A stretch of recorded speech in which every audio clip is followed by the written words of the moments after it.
Hello and welcome, ladies and gentlemen, to Full Count. Alongside Matt MacCormack, I'm Owen Pence. Welcome to NUTV Sports' newest show, where we will hit on some of the most pressing issues both in the professional sports world and right here at Northeastern. Matt, you want to explain how it works? Absolutely, Owen. So we have two types of questions here that we're going to answer on Full Count: balls and strikes. The first are balls that are on white pieces of paper. Those will represent international and national sports topics. And then on red pieces of paper, we have strikes. Those will be NU-centric topics. So basically how it's going to work is we're going to pick, over the course of the show, 6 topics out of the bag, and then eventually 3 will be balls, 2 will be strikes, and the final one we'll choose out of the bag to decide whether we strike out or we walk off. And basically we're going to put 6 questions in, 30 seconds on the clock for each one to keep it moving. How about you start us off? All right, let's do it, Matt. And with the first pitch here, we have a strike. The NU men's hockey team here finishing up its regular season. What's the forecast like looking forward? So the Huskies sit at 20 in the national rankings right now, and they're going to try to get into the NCAA tournament. But right now, basically the only way they're going to do that is by winning the Hockey East. They start the Hockey East tournament by hosting number 11 seed Merrimack. The Huskies are the 6th seed, by the way. They should be able to take care of Merrimack, given that the series is at home.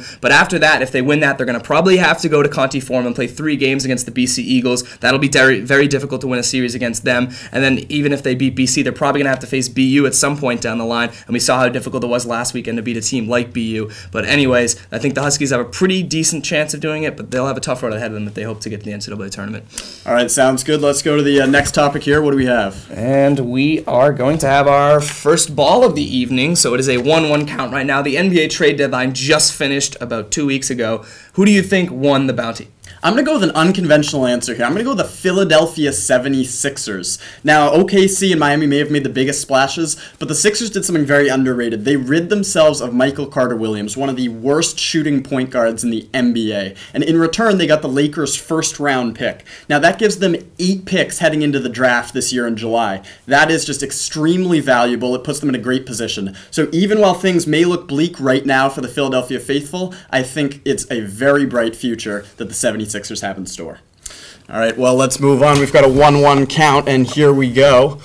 And it's ball 2. It's the Premier League. Let's go overseas here. The BPL season is finishing up here. And what's the forecast look like going forward? Well, the Barclays Premier League season will end in May, and right now it's March, so we're right in the thick of things. And currently, Chelsea sits atop the table, a 5-point lead over second-place Manchester City. And I see the boys from Stamford Bridge, Chelsea, ending up to win the BPL. They got Diego Costa and Eden Hazard, 2 of the top 10 scorers in the BPL, and they're led by head coach Jose Mourinho, who has experience from his time at Real Madrid. They've gone undefeated, in the last 11 Premier League games, and they just won the Capital One Cup. And to make things better, they just added versatile Colombian winger Juan Cuadrado from Fiorentina. He's going to add some versatility to their team. That's why I like the boys, Chelsea, to win the BPL.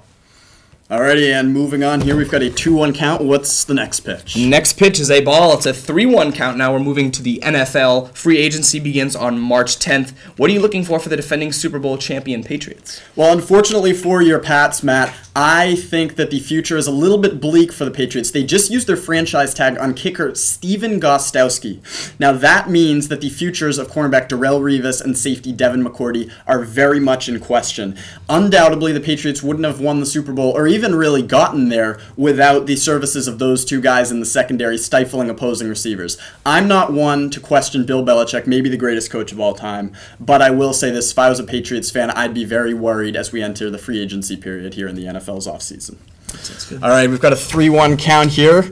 And the count will now go full. It's strike 2. The Northeastern basketball team has a chance to make the NCAA tournament. So what do you put their chances at here of making the big dance? Personally, I am giving the Huskies a 15% chance of punching their ticket to March Madness. I think it's going to be a very difficult road for the Huskies. They garnered themselves the 3 seed in the CAA tournament after a 4-way tie at the top of the CAA proceeded. And they'll have to face off against the number 6 seed Delaware, which beat them by 5 points at Matthews earlier in the season. That's going to be a tough game. And even if they beat Delaware, they're going to have to face one of those 4 teams they tied with, be it UNCW, who beat them twice during the year, William & Mary, who beat them once during the year. It's going to be a tough road for the Huskies, but they have experience and they can shoot the ball from three-point land. I think they have a 15% chance of winning the CAA tournament and making it to the NCAAs. Well, that gives us a full count, so let's see what the payoff pitch is here coming up. And Matt, you want to draw it out? Ladies and gentlemen, we have a ball. Speaking of March Madness, let's look at some national topics. what is one team that you have your eye on moving forward? I'm going to look here at Duke, and not in a positive way. They are the number 3 team in the nation right now, but I am very worried about them.